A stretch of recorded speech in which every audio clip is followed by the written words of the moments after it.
can do anything that we gonna do. Long as you got me and I know I got you. We a team. No in between. And we can be anything that we wanna be. Long as I got you and you know you got me. We a team. Living the dream. Light that fire, there ain't no stopping. Won't back down 'cause we can't be beat. We keep going and they're just talking. 'Cause you and I make one hell of a team. Come and bring it all together. We're like birds of a feather. You know I got your back.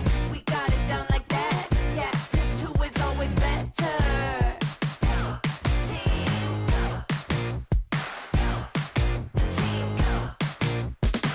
We don't give in to the pressure.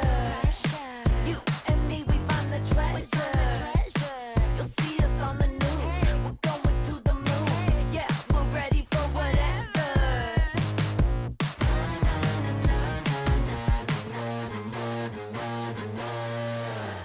Light that fire, there ain't no stopping. Won't back down 'cause we can't be beat.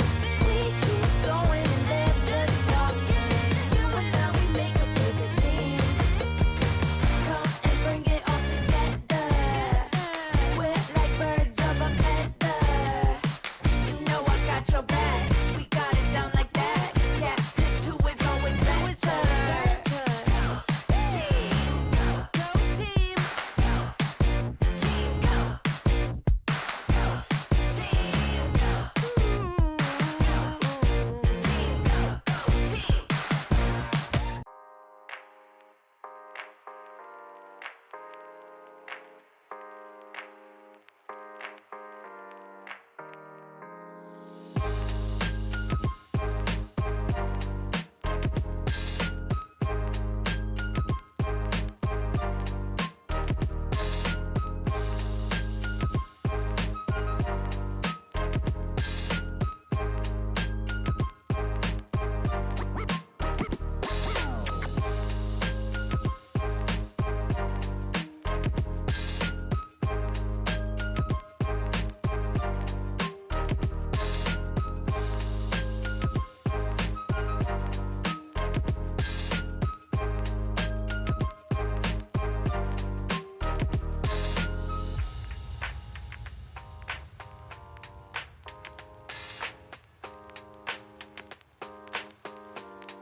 What's up? Alrighty. I know I had the countdown, but I was like, I'm going to start at 7.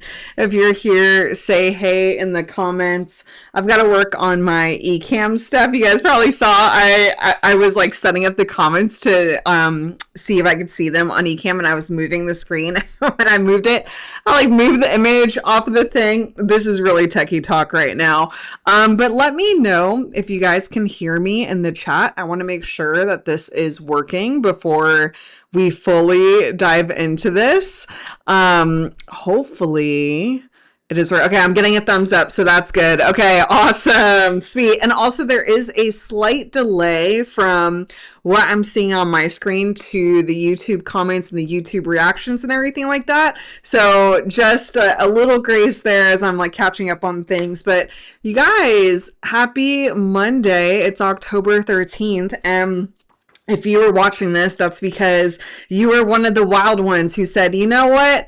Why not just kick off my creativity again towards the end of the year and let's do this thing. And so you guys wanted to do the artist's way with me. And how many, I'm kind of curious, how many of you guys have read this book before? How many of you guys, is this your first time reading through this book? I would love to know like where you're at with it. This is probably if I had to guess, I think this is about my 6th time going through it, but that's because the first 3 times were a major fail. just to be completely honest. And this is honestly part of the reason why we are doing this, because when I first heard about this book, everyone was just going nuts about it and going crazy about it. And they're like, it's amazing. You have to do this. And so I started the book, and you guys are going to very quickly discover this book goes deep real fast. And so very quickly, I started kind of feeling really overwhelmed. And then it got to chapter 6, which is all about recovering a sense of abundance. It has a lot to do with money, and oftentimes with creatives and money, you've got the starving artist stereotype and things like that. And I got really overwhelmed, and I was like, nope, can't do this, don't want to do it, and I stopped. Then I tried to read it again a few months later because I kept hearing all these amazing things about it, and I felt blocked again, couldn't get past it. And so then I tried again. But then the next time I did it, I was like, you know what? Let me actually try doing this with friends, because maybe if I do it with friends, I will be way more accountable and actually get this done. And sure enough, that's exactly what happened. I invited some people to join me in doing it, and we were able to complete the Artist Way for the first time ever. And it was awesome. It was really good. It was a really great learning experience for me. And so I had decided that anytime I felt like I was going to go through this book, I just felt like, you know what? This is a book designed to be done in community, and I don't ever want to read this book again without having others join me on the journey. And so while this does look a little bit different than how I've done it in the past, I'm excited. I'm excited for what's to come with this. And I'm kind of at this point in my life where, if any of you guys follow me on Facebook, I just made a post. I'm in this weird part of my life where I want to like fully disconnect and disappear off social media. I'm kind of just tired of seeing all the like nonstop AI posts, and I miss seeing like real content from my friends and my family. And I've been feeling really overwhelmed, and I've been catching myself comparing myself to other people, and I've been grieving a lot of different things all at the same time, and we've been trying to like move, so the house is kind of half packed and absolutely like unhinged and chaotic right now, which shifts the energy in spaces, which that is something that you will learn about here in this book. So I've had this like uncomfortable energy, and then recent like things have changed in my like work and client life, and it's just kind of been, to be very honest, overwhelming. And I have been feeling creatively blocked. And so I was like, you know what? I want to go through the Artist Way again. I feel like this is the perfect way to end my year before kickstarting the year in the book of Proverbs with the 31-day wisdom challenge. That's a whole other conversation for a whole nother time. And I wanted you guys to come along with me. So thank you if you guys are here and watching. And I'm excited for you guys, especially if it's your first time doing this. And if you are coming back to complete this, you can do it, you guys. This is going to be your year. This is when this needs to happen. And so, another big reason why I'm doing this is because it has been very, I don't know about you guys, but it has been very easy for me to, I've been really overwhelmed with what I've been seeing in the world and things that I've been just kind of like catching. And I really try to disconnect from the news. I have my certain places where I like to kind of stay up to date. And I'm like, oh my gosh, like, where is the good in the world? Is it like, what is going on? And so, part of me has to remember that joy is resistance, and that creativity leads to joy, and that creativity is the voice of social justice in many ways. And so it's really important for us to rediscover our creative selves and use our creativity to share stories and to speak empowerment and to bring joy into spaces that may not have joy, to bring light into darkness. And so that is another reason why we are doing this. Yes, let's go. Okay, so let me go ahead and share my screen. I should have tested this before, but didn't do that. So let me get this all set up over here, and we'll make sure that this is working. Let's see. All right, let's go back to live mode. Where is my, okay, here we go. Alrighty, hopefully you guys can see my screen here. I am going to walk through like how this is going to work, especially if it's your first time. And because this is going to look a little bit different, I want to kind of go through, I guess, like housekeeping before we even like dive into the stuff. And to be honest, you guys, tonight is going to be a lot more than we would typically do, only because we are really kind of compressing this in the front end in order to get this like challenge. Essentially, this is like a 12-week challenge. In order to get this done by the end of the year, we needed to start technically last week, but I felt like last week was way too soon. I was like, no, I need to like invite people to this, let people have time to get the book, let people get their things. So today is going to feel a little chaotic with everything we're going to go through and talk about. So first things first. This is designed for anybody. Somebody asked me the other day, hey, I'm not an artist. Is this for me? And I'm like, yes, if you are breathing, you need to go through this book. Outside the Bible, this is my creative Bible right here. And so I really believe it's really important that everyone goes through this process, whether they fully identify as a creative or not. And you guys are going to see why as we go through this whole process. So one of the things I do like to encourage people is, yes, this is called the artist way. Yes, it is going to talk a lot about art and creativity and starving artists and all these things. However, you do not have to necessarily identify as an artist to partake in something like this.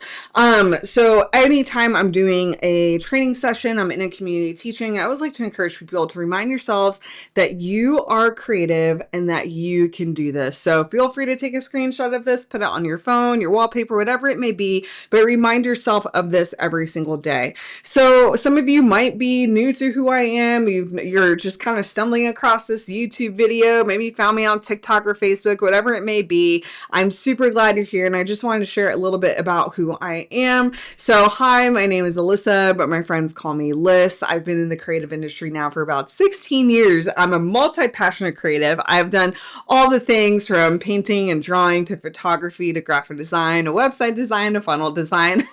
I've done a little bit of copywriting here and there, and I'm constantly like learning the craft and up-leveling my craft and whatnot. And I have designed with teams and creative funnels that have generated a lot of money over the last few years. I'm a Canva and ClickFunnels ambassador. I'm always down for a cup of coffee. I actually already have a cup of coffee right here with me because I am a little tired. It is decaf. I know, don't give me hate for it. I didn't want like fully calf at 7 p.m. Eastern time, but I do have a cup of coffee here. I'm gluten-free. I have PCOS and hypothyroidism.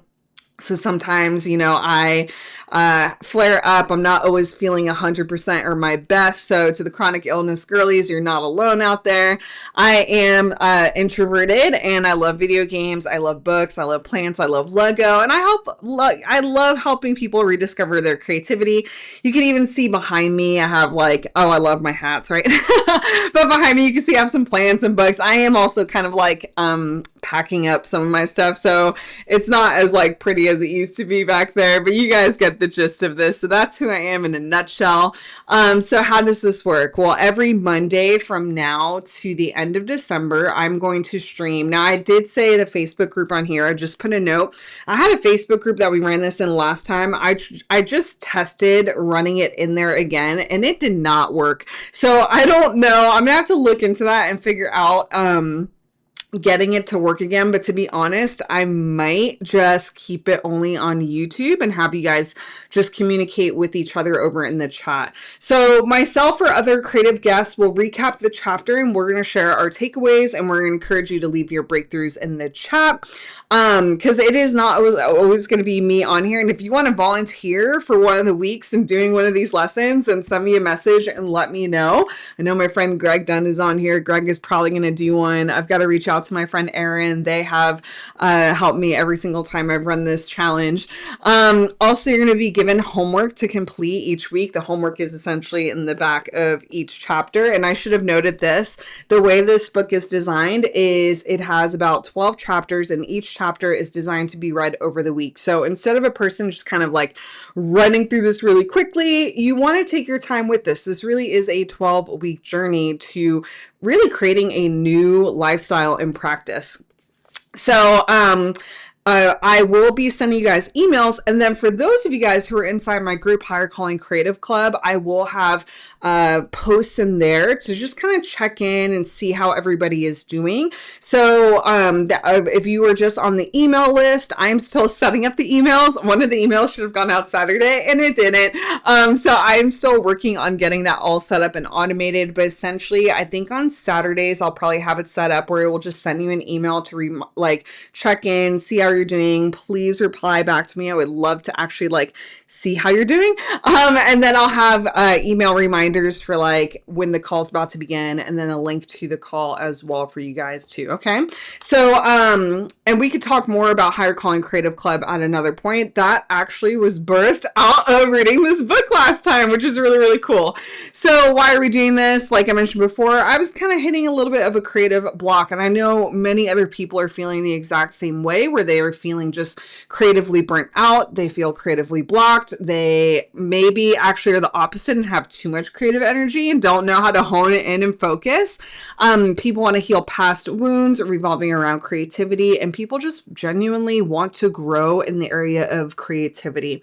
So one of the things that I like to just remind people, even though we don't have a traditional community like a Facebook group where we're engaging with one another, even here in the YouTube chat, I would just encourage you guys to listen to one another, especially you guys are having some conversations back and forth. I would encourage you to engage in healthy conversations in the chat and then also offline as well, that we all respect each other and that, of course, we are self-loving and not prideful. So I definitely think there's a difference between people who are like, hey, look at me, and all this stuff versus people that give themselves grace and are doing self-care and are practicing self-respect and are self-loving and appreciative of what they've gone through and what they're doing and doing the work with this as well.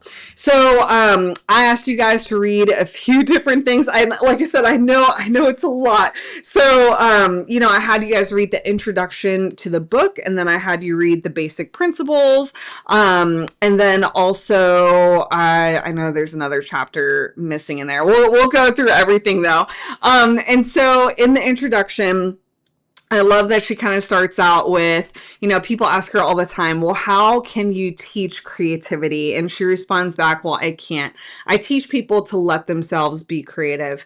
And I think there's so much power in that one statement because I really believe that society unteaches us creativity. It actually encourages us not to be creative. And I am seeing this kind of grow at a rapid rate right now, especially with the AI stuff. I have a love-hate relationship with AI. I use AI every day in my own business and my own life. I also am trying to practice a balance with it as well because I kind of fear that maybe it's not letting me be as creative as I should be practicing. And so we're seeing society kind of just rush us into hustle, rush us into just doing these different things for people who identify as creatives and make money. In the lifestyle, they make money for a living being creative. Oftentimes we're rushed into our creativity.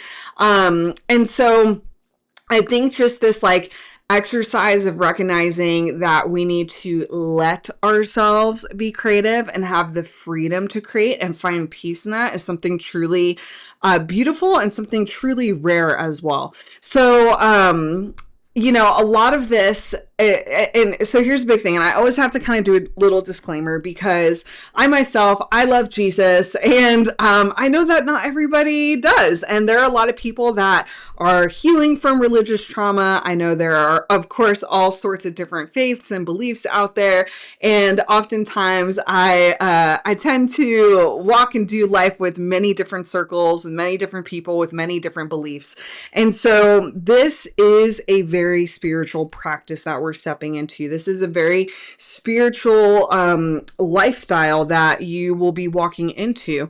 And so I always kind of like to give a heads up because in this process, I'm going to encourage you to be really open-minded. And she even encourages that right there in the beginning too. I've seen some people on TikTok as I was kind of looking and seeing what people are saying. I know some people with really heavy religious trauma, this has been really hard for them to kind of work through because of things that they've grown up in, their relationship with God, and how God was forced on them, and their view of a relationship with God, what wasn't a loving, healthy relationship. So I totally get that. So, just a heads up, like this book does refer to the great creator quite often, which we would, in my faith, we would say God, but you can call it whatever you are the most comfortable with. The whole point isn't how you name God, it's how you are actually trying to be open-minded and use God as a source throughout this whole process. So it really is about the practice of connecting to the flow. And I really like that she had reframed it. So for people that may be atheists or agnostic, and you still want to kind of go through this practice, you could substitute the name of God with something like good, orderly direction, or stepping into the flow of things, which I don't know where the book is, but there's another book called The Creative Act, which is really good, by Rick Rubin. And that's how he explains creativity is stepping into this source, this energy. And we're not going to get all woo woo and, and into the quantum realm and frequencies and energies and all that stuff here. But creativity really is about tapping into God, into the great creator, into this like everlasting, unlimited, abundant energy source, creative source. So, I'm excited for you guys. And like I said, the whole thing is just to be open-minded throughout this whole process, whether you have been like loving God and you got a tight relationship with God, or if you are still healing from things, whatever it may be. I'm actually like excited, and I would encourage you, don't be surprised when miracles and opportunities just show up and appear over the next 12 weeks. It happens every single time I read through this book. And it doesn't only happen to me, it happens to several others too, where they're like, oh my gosh, like as I am shifting and going through this process and opening myself to these things have fallen into place, which is really, really cool. And that is part of the beautiful journey of this. Also, I just realized that this always happens. I need to update my slides. Sorry, guys. My face on the bottom corner is blocking some of the copy. I'll update that, the next round. But anyways, in the introduction, she also encourages that it's never too late to work on your creativity, that creativity is our true nature, and that when you do the work, breakthrough will follow. Remember, this is all about exercise. It's very rare that somebody just steps into a sport and they're a pro and a prodigy at what they do. It takes time, and they are willing to put in the work to practice, right? And so this is something I'm still working on. Every day I'm like, okay, how can I be more creative today? And what can I do to kind of like switch my brain, which we are going to talk about here in a little bit as well. But, how can I add, even if it's just like one little creative thing in my day, what can I add in to make it a bit different and to really step into this practice so it really becomes a lifestyle for me? So the next thing she does is she shares her story, which this is always one of the best things that you could do. I coming from like a marketer, entrepreneur, branding mindset, stories are a big thing. Stories sell. It's part of my branding framework and is becoming more common in branding frameworks as well. And so I love that she starts with the introduction and then she kind of shares her story so people could see like, how this whole thing was birthed and essentially divinely handed to her as a recovery and a blueprint for healing and creativity. So she was drinking quite often, and in her mind, drinking and writing went together. And she knew that she needed to find an alternative to this or it would kill her. And we often see this stereotype with artists, and even I myself kind of found myself in this kind of trap too, especially in college, where I always created my best work whenever I was drinking, or whenever I was smoking. And so, but I knew that wasn't healthy for me. Like I knew it wasn't healthy, but I just kind of associated that like the best artists are a little unhinged and they're a little out there. And so I kind of lived in that mindset, but like that stuff isn't true. We're going to break a lot of lies in this process. So, she knew that, she needed to kind of break that disconnect, that if sobriety meant no creativity, then she didn't want to be sober. She really had to break that. So she was working at Paramount at the time, and just because of like the constant needs of like the needs of creative writing and the rush to get creative stuff done and people needing this and then negative feedback and all this stuff, she describes her experience and her journey there with creativity to actually look less like freedom and more like a resemblance to a crucifixion, which I'm like, oh dang, that is heavy right there. And so she had to learn how to turn her creativity over to the God of creativity, right? The source, the great creator. And once she tapped into that, it flowed, and eventually this became the blueprint for recovery. So then she goes into spiritual electricity, and this is very similar to like what I said with Rick Rubin and the Creative Act, where there's a deeper spiritual understanding of like frequency and energy and all these things. So she kind of likes to, remind us of this idea that, like I said, society teaches us that creativity isn't needed. You don't need to worry about it. Creatives are weird. Starving artists will always be starving. They really try to discourage you from this like act and practice. So the idea and concept that God would actually want us to be creative is oftentimes a very radical thought. And as I've been on some podcasts recently, I've been a guest on some stuff, we've been kind of talking through this, and I'm like, man, growing up, I grew up in the church. I grew up Southern Baptist. I was in the worship band, and I led Bible studies, and I did the mission trips. I did all this stuff, and from my recollection, I don't remember there being like any sermons or anything about the power and the act of creativity. And I'm like, man, like what a bummer. That would have changed so many lives, right? And so it shouldn't be a radical thought, but it really is a radical thought. So she likes to describe this practice almost like a spiritual chiropractic. It's all about getting back into alignment with the creative energy of the universe. And so think of the universe or God as a vast sea. For me, the universe is God. It's one of the same. So think of it as a vast sea. Things change when you see yourself bobbing in it versus being part of its ecosystem. Just that slight perspective shift really changes everything. And this is something that I've been working on over the last few weeks with a new coach who's very good on mindset and recovery and things like that. And I've really had to kind of step out of my mind and some of my limitations. And of course, it's stuff that we're going to go through here in these next chapters. But it is such a difference when you shift the perspective with certain things. So what if you saw God as more than a creator? And what if it shifted to you're seeking to forge a creative alliance, artist to artist, with the great creator? I love this because it changes what the relationship with God looks like. And for me, it has brought in more freedom. It has brought in more peace. It's making me a little emotional. And so the heart of creativity is an experience of mystical union. The heart of the mystical union is the experience of creativity. That's one of the quotes in her book. And one of the other like big quotes and takeaways that I always kind of like look at and lean on, especially in the season of my life, is she says, leap and the net will appear. When we move in faith, the universe advances. And I have always really struggled with this quote because I don't want to believe it. I don't know about you guys.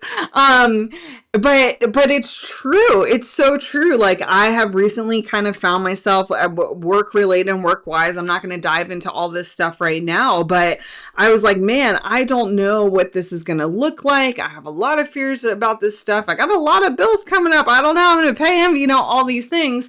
And I just kept remembering like leap and the net will appear, like God is going to take care of us. And ever since really believing that and taking it to heart, things things have fallen into place. So I'm going to encourage you, maybe get a little post-it note and write that on your post-it note, stick it on your computer, stick it on your mirror, stick it wherever you would see it. But I would encourage you guys to really take note of that and hold on to that as well. So then she goes over the 10 basic principles. I love these. These were also very like revolutionary for me, like when I first heard about them. So here, let me see if I can, I'm going to hide myself really quickly so you guys can see the full screen there. So creativity is the natural order of life. Life is energy, pure creative energy. There's an underlying indwelling creative force infusing all of life, including ourselves. When we open ourselves to our creativity, we open ourselves to the Creator's creativity within us and our lives. We are ourselves creations, and we in turn are meant to continue creativity by being creative ourselves. And creativity is God's gift to us. Using our creativity is our gift back to God. Oh my gosh, I love this one so much. This one always gets me every single time. The refusal to be creative is self-will and is counter to our true nature.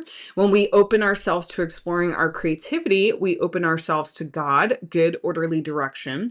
As we open our creative channel to the Creator, many gentle but powerful changes are to be expected. It is safe to open ourselves up to greater and greater creativity.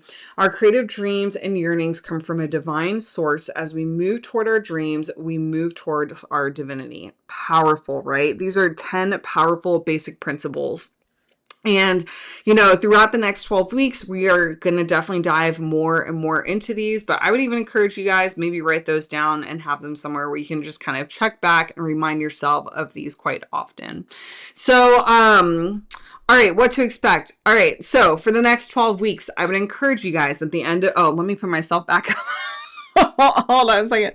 See, guys, I gotta, I'll become a pro at this eventually, and I'll update the slides so you guys can actually read the text. But anyways, over the next 12 weeks, what to expect. So at the end of each chapter, it is going to give you tasks and exercises, and depending on how fast you read, right, I would say at least dedicate an hour a day to this practice and this journey. We're gonna in the next few pages, we're gonna go over the basic tools. And so between reading the book, one of the exercises we're going to talk about, and then one of the other tasks, you should be able to do this at least in an hour a day. Now, there are typically about 10 tasks at the end of each chapter, and some of them can be a lot heavier or deeper, require more work than others. I know oftentimes this is why people stop and they don't do the artist way. So I'm going to say 1, have grace with yourself, but 2, do at least one, okay? Don't skip over them. Just do at least one of them. And you don't have to do all 10. Don't put pressure on yourself to do all 10. But if you could do more than one, your healing is going to go a bit further. So speaking of healing, keep in mind that healing isn't linear. It is not going to look the same for all of us. There's that graphic and meme. I should get it to add it in the slides where it's like what people think healing looks like. And it has this upward line. And then it's what it actually looks like. And it's just a bunch of scribbles and this chaotic mess. That is exactly what healing feels like. So you are going to go through the process as we're going through this book. And so to go forward, you often are going to have to pull back and look back at the past. Results are going to vary. And so when she means having to pull back, it's not only the concept of really going back into the past. For some of you guys, you actually may need to withdraw from a lot of things for healing. I know in some situations, and if any of you guys are seeing a therapist, of course, talk to them about this as well. I know in some situations, withdrawal isn't necessarily heavy, and in some, it is healthier, and it is a form of self-care, and it is a way to process things. So, she kind of describes it as, of course, because she was in the movie world, she talks about it almost like a camera in a show. And you know how sometimes they pull the camera away so you can see the whole picture, you see the whole scene. For many of us, it's going to be like that, where we need to kind of pull back to take a look at everything. And man, you guys, I'm going through this right now where when I was in the situation, I didn't see how unhealthy and how I saw it, but I didn't want to recognize it.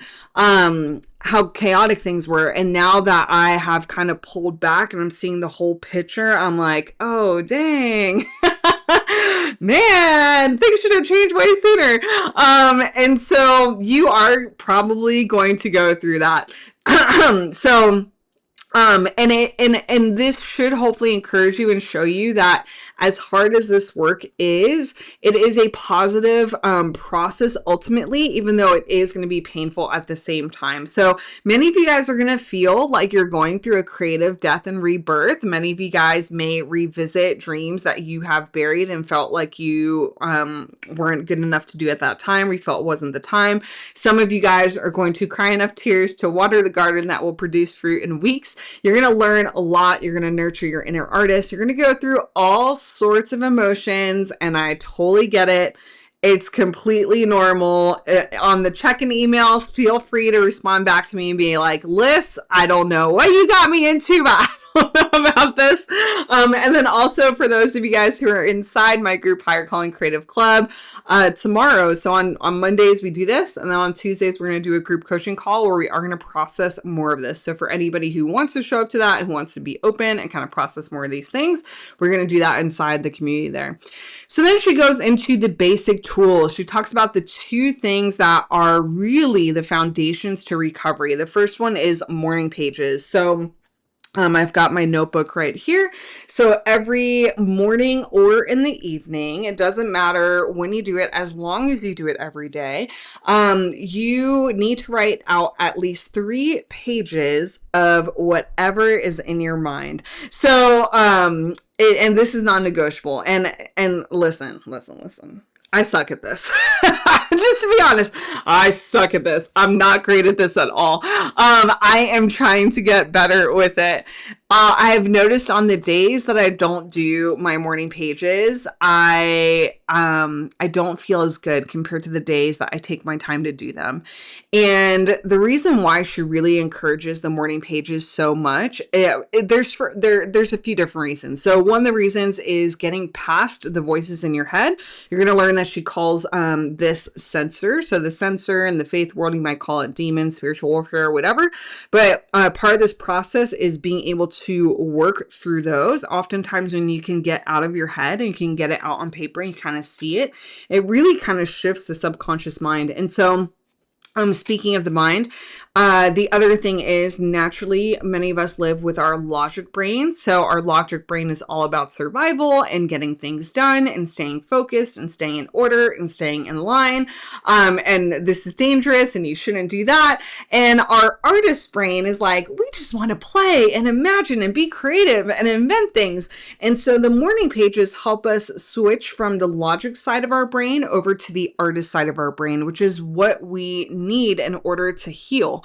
So she says that anyone who faithfully writes the morning pages will be led to a connection with a source of wisdom within. And I have found that to be true every single time that I have done this. So if you don't have a notebook yet, go get a notebook. Don't spend time, energy, a ton of money on a notebook, because this isn't for you to put on a shelf and look back, months later, years later. This is for you to write down and then just forget about it. You don't want to revisit it. You don't want to re-encounter it. I will write this stuff and then toss the book after. And so it really is just getting in that flow and that practice. And if any of you guys look into more neuroscience and subconscious things, the best time to do this really is in the morning when you wake up, or at night before you go to bed, opposed to doing it in the middle of the day. And some of you guys might be like, well, what the hell do I write in my morning pages? It really is anything. If you wake up and you're like, oh man, I don't feel good. I am in a lot of pain. I didn't sleep well last night. The world is crashing and falling apart. I don't know how I'm going to pay my bills. Whatever it may be, that is what you want to write on the paper. Just get it out of your head and onto the paper. And then you could also go into things which we're going to talk about in this next chapter. You could go into creative affirmations for any faith-based people. Maybe you want to put some Bible verses in there. Maybe you want to really share like what you've got going on. Maybe you want to kind of process what you have to do for the day. Whatever it may be, try to fill out at least 3 of those pages, okay? Then the next thing is an artist date. And so where the morning pages is every day, the artist date is once a week. And the artist date is an intentional at least 2 hours block of time alone for you to nurture your inner artist. Your inner artist is a child that wants to play and to be creative. Like I always love seeing like those TikTok videos of children like doing the funniest things. And it's just because like they're creative and they don't care what people think about them and they just like to have fun. And so we really got to get back to that. And so an art state, you can choose whatever you want to do. There's so many fun ways to do this. You could go to museums, you could go to the beach, you could go to a coffee shop, have a cup of tea, whatever it is, it needs to be you. So not you with your partner or you with your children or you with your friends. It just needs to be you and God. And that way you can just really take time to refresh your spirit and nourish your soul. So do what intrigues you. Think about mystery, not mastery. And then, of course, let yourself play as well. Coffee break. Alrighty. So now, exercise number 1, you guys probably saw it inside of the book. I'm going to pull it up over here before we go over to the next chapter. At the end of the chapter, it has a contract. And if any of you, I don't have the workbook with me. The workbook is in the other room. But if any of you guys have the workbook, it also has it in the workbook as well. If you don't have the book yet, you can always take a screenshot of this. I'm going to actually let me hide myself. Okay, so you can take a screenshot of this, and if you guys want a few minutes, you could even do it now. But this is really important. I have done this in a few different challenges that I've been part of too. It's so different when you actually commit to something, and I think kind of signing this contract is just a powerful statement of being like, you know what, I am going to do this, and I am going to commit to myself, and I want to be able to look back at this and be like, all right, you know what? I did it. So you're going to put in your name. So for me, it would say, I, Lyss, understand that I am undertaking an intensive guided encounter with my own creativity. I commit myself to the 12-week duration of the course. I, Lyss, commit to weekly reading, daily morning pages, a weekly artist date, and the fulfillment of each week's tasks. I, Lyss, further understand that this course will raise issues and emotions for me to deal with. I, Lyss, commit myself to excellent self-care, adequate sleep, diet, exercise, and pampering for the duration of this course. Let me put myself back up here. So to be honest, and I don't know if any of you guys are like this too, like self-care has not been great. I often always put other people's needs in front of my own. I've been working through that. I am understanding that it has not been healthy boundaries. I'm reading a book all about boundaries. Maybe I need to start a book club. I'm reading like these amazing books. And I have realized that I have put the self-care on the back burner for really deep-rooted issues and lies that I believed in. And so I really love that in this contract, she is really encouraging people to take care of yourself in this process, knowing how painful this process can be at the same time. So maybe for some of you guys, your artist date is going to look like getting a mani-pedi or getting a massage. That's okay. You can do self-care and your artist date all in one. But definitely take care of yourself. Really try to get some good sleep, that is going to be a priority for me because my sleep schedule still absolutely sucks. Eat healthy, do whatever you can. And then of course, be in community if you can, because that's also going to help you stay accountable and you can learn things from each other as well too. Okay. So if you haven't already, buy a notebook and a nice pen, do your morning pages, and then take yourself on an artist date and share it on social media. Let me know in the YouTube chat if you guys have done either one. I see that Rebecca did the morning pages for the first time, and and it was chaotic. It will get better, Rebecca. It will get better. I promise it will get better, but I totally feel you on that. I have had some morning pages where it is just, I know this isn't Christian or Kingdom, but it is literally just me swearing all, like, because I just need to get, I'm like, I'm tired of breathe, because I just got to get it out. I just got to get it out of my system. And so for some people, it will look chaotic, and that's okay, right? It doesn't have to look this like perfect sort of way. So, all right, so we did that. Now we're going to go into week one. So like I said before, I know this is a lot, but we have to compress this in order for us to get done in the next 12 weeks. And so if any of you guys are just now joining this, you will need to read week 1 and week 2 combined, okay? Which I know that is a lot of work. Maybe spend like Monday to Wednesday on week 1, and then you can spend like Thursday to Saturday on week 2 if you wanted to. So we are compressing this a little bit. Alrighty, so in this chapter, she's talking all about recovering a sense of safety. And I really like in the beginning of the chapter, she talks about how one of her chief needs as a creative being is support. And actually, I watched I think it was a TikTok or reel about this morning that I think it was a Harvard study that they were studying the reason why people live so long. And they were trying to determine, is it health related? Is it like their environment? Is it where they live?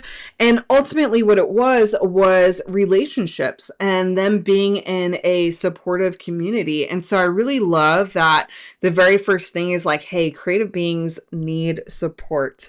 And I have even found this in the last few weeks as I've been kind of feeling like a little all over the place. Like I'm so grateful for the relationships I have that have been able to check in and see how I'm doing. And it's not only relationship support too. Oftentimes it is having systems that support artists. So maybe that could be grants, maybe it could be nonprofits and foundations that can kind of help provide the resources and the tools for artists. Support can look many different ways, but oftentimes like community is a really big one.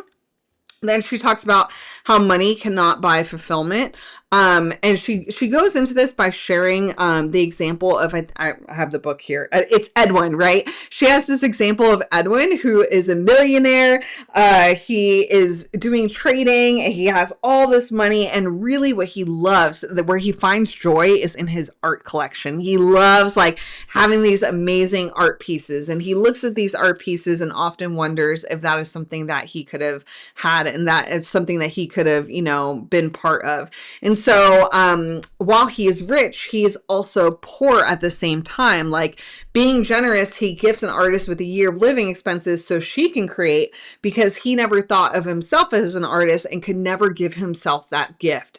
And I see many people that are like this. I see this often on TikTok as well, where people kind of go after like the capitalistic sort of dream, where it's like, I'm going to be a millionaire, I'm going to do all this stuff.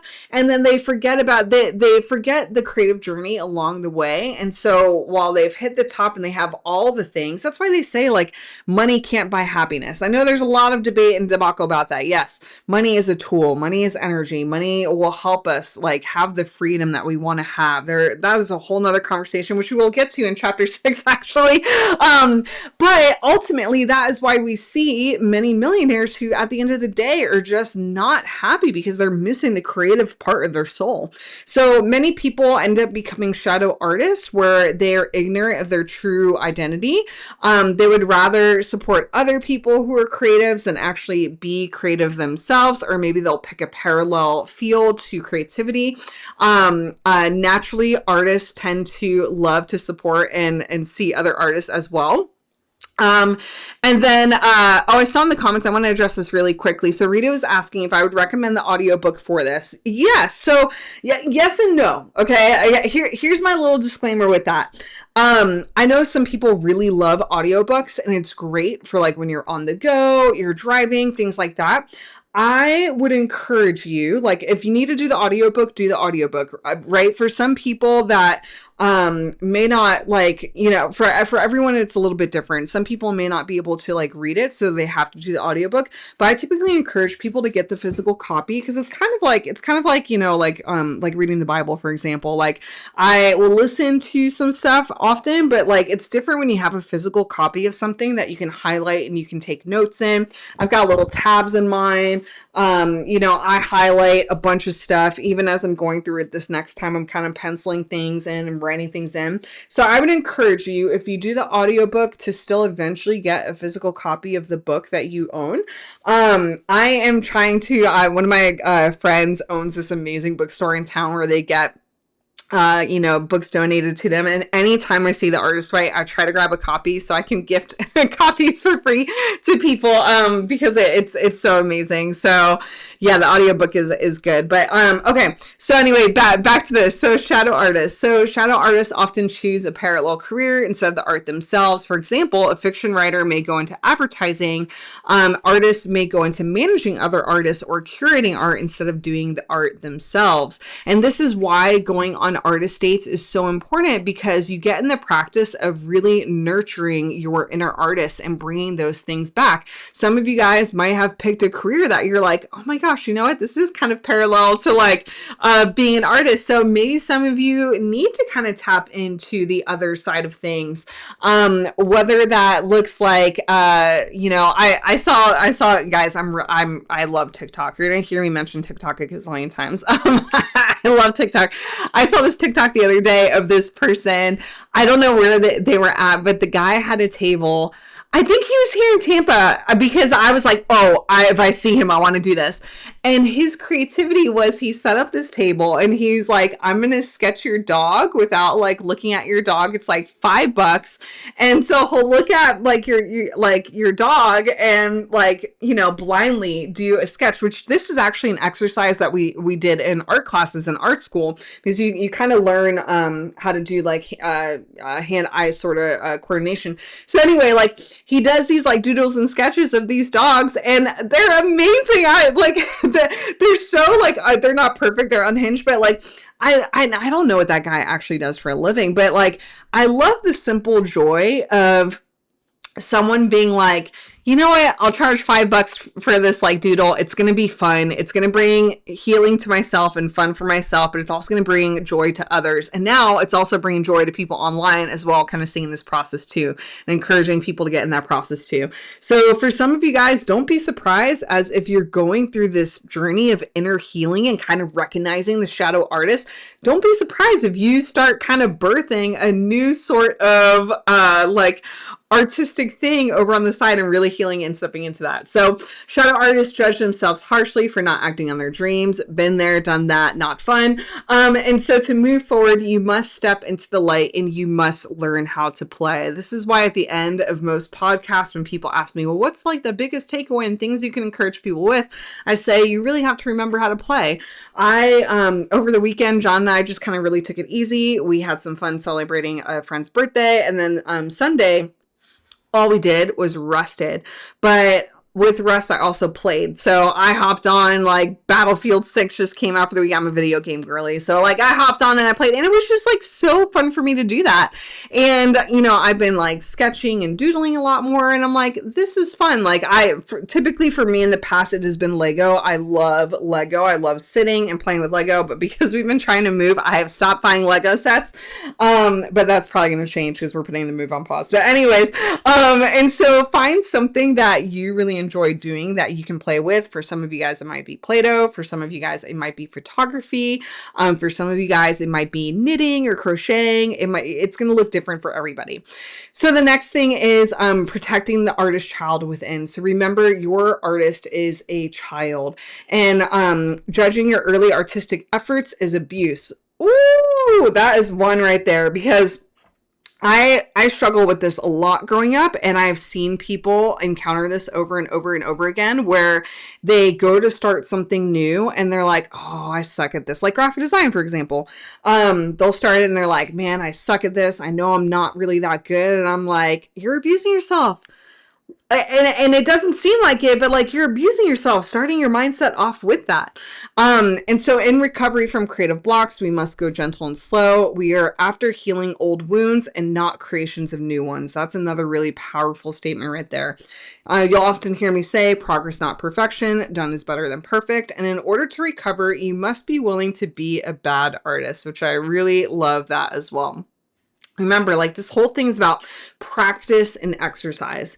So then the next thing she goes through is called the enemy within. And really what this is identifying core negative beliefs that we are holding onto or that we have held onto for a really long time based on our environment, experiences, relationships, things like that. So the enemy within could look like statements like everyone will hate me, I will hurt my friends and family, I will go crazy, I will abandon my friends and family, I can't spell, I don't have good enough ideas, it will upset my mother and or father, I will have to be alone, I will find out I am gay if you were straight, I will be struck straight if you're gay, I will do bad work and not know it and look like a fool, I will feel too angry. So there's a lot of like, oh, and there's like a whole other list here too. Oh yeah, I will never have any real money, I will get self-destructive and drink or do drugs or sex myself to death, I will get cancer, AIDS, or heart attack or the plague, my lover will leave me, I will die,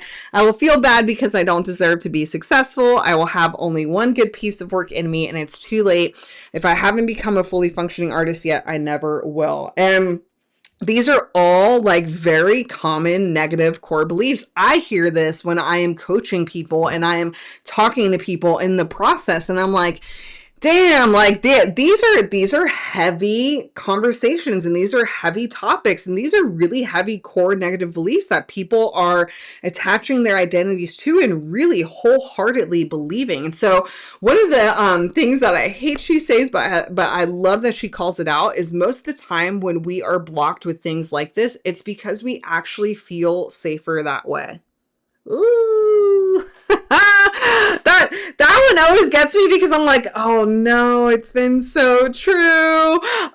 So rather than us like heal and get away from these negative thoughts, we decide that it would be safer to stay blocked. So we really have to like identify these things, and this is one of the tasks, is you really got to identify what these core negative beliefs are and where did they come from. Really get to the root of this as well.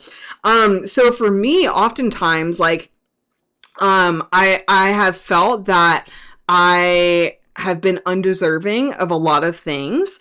I as I've done the work, I've realized a lot of that stems from very early on religious trauma. And my relationship with God was very unhealthy. And so I have been working and untangling that process. I have also really had a lot of fear about people hating me, especially online now. Like the more you get out there and the more you get seen, the more you're going to attract, right? Like you just see it happen to all these other people. And it's like, oh no, I don't want to have that happen to me. And so there are a lot of these things that we really have to like work through and identify and talk about. So none of these negatives need to be true. They are created from our environments, whether it's church, parents, school, friendships, and negative beliefs do not equal facts. And that is one of the most important things that we really, really, really need to take away from this process. So for example, negative beliefs would be like, well, artists are drunk and crazy and broke and irresponsible and loners and promiscuous and doomed and unhappy, they're born and not made. How many of you guys have heard that? Like I was kind of describing that very early on, right? That artists kind of have this stereotype. But alternatives would be that artists can be sober and they can be sane and they can be solvent and they can be responsible and they are user friendly and they are faithful and they can be saved and they are happy and they can be discovered and recovered all at the same time. So we really got to go from recognizing our enemies to then becoming an ally. So as Block creatives, it is easy for us to critique others and say, I could do that better if only. But the truth is, you probably could do it better if you actually let yourself do it. Many of us, I don't know if any of you guys have been like that too, where I see things and I kind of see people that are excelling more than me, even though I have the experience and I have all of these things. And I had a coach recently lovingly tell me, well, Lyss, the reason why they can do that and not you is because you don't have the mindset.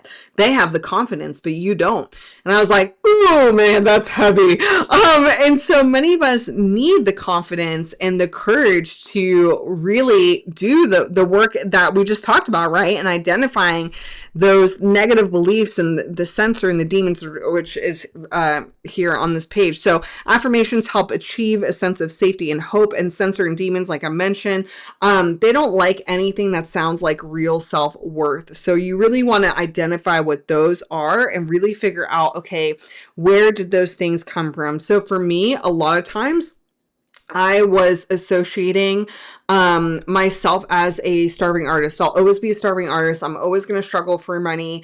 I'm never going to make it.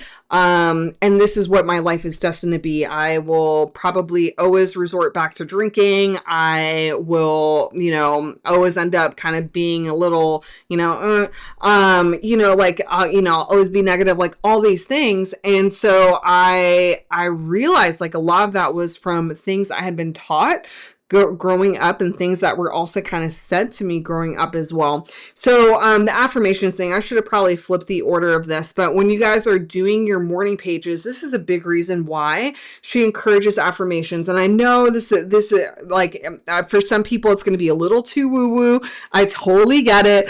But these are just like really good self-loving and self-caring reminders that you could put into place to really shift your perspective and really shift your mindset and start stepping into a new identity. That's the whole goal of this, right? Is we really want to step into our God-given identity.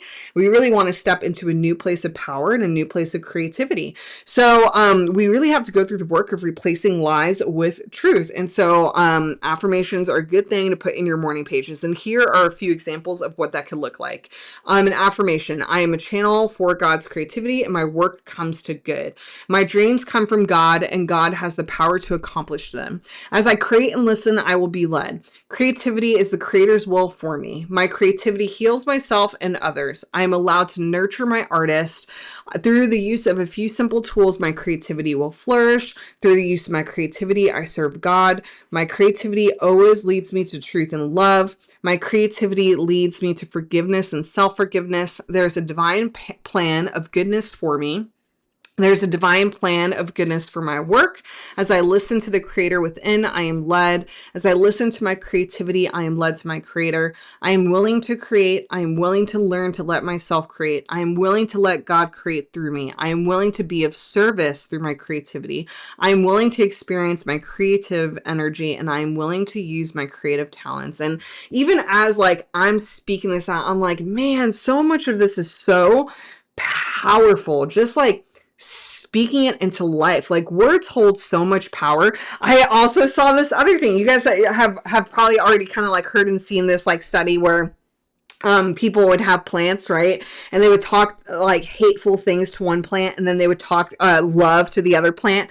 And the plant that was spoken the hateful negative words died, but the plant that was spoken like loving things, it flourished. And the one that I saw the other day was this girl. She had heard this through like a sermon or something, and the guy had encouraged people to get rice, like cooked rice, and to put it in a Tupperware and put it in separate Tupperwares. And so she did. She put like a little bit of rice in 3 containers. And for 2 weeks, she spoke hateful things to one of them.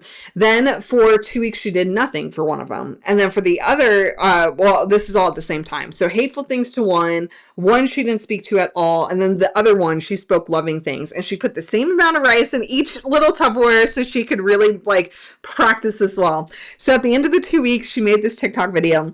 And she's like, all right, I'm going to uncover these in real time and see. So she's like, here's the one where I spoke hate. And she opened it up and it was like, or no, she did the one that she didn't speak to either thing.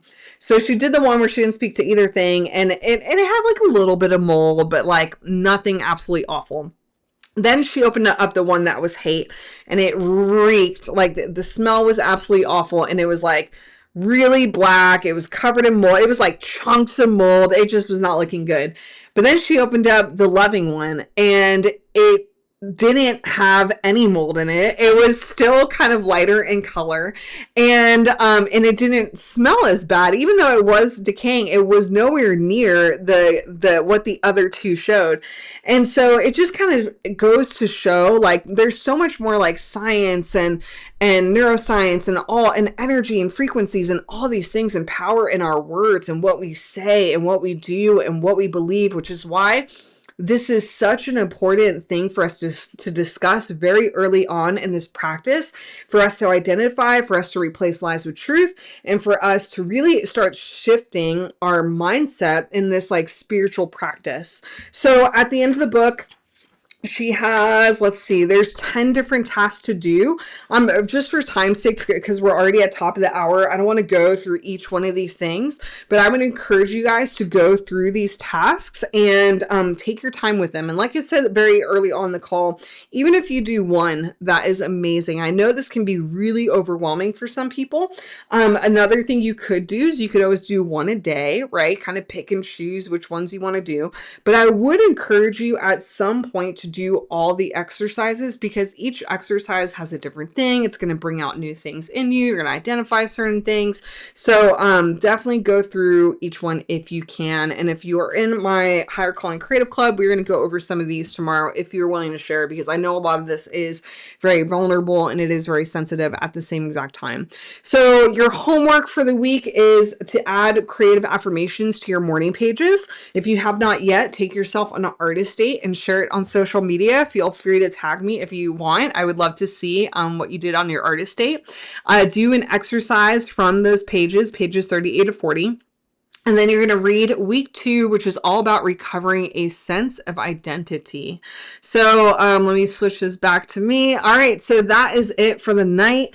Over the next few weeks, these calls will be a bit shorter. They will probably be about 30-ish minutes. It was just a lot tonight because we had to, like, introduce this and kind of give a little bit of the backstory, and then, you know, as, like, go through, like, the first part of the book, and then also, like, week 1. So thank you guys for watching, and thank you for watching the replay for those who choose to watch the replay.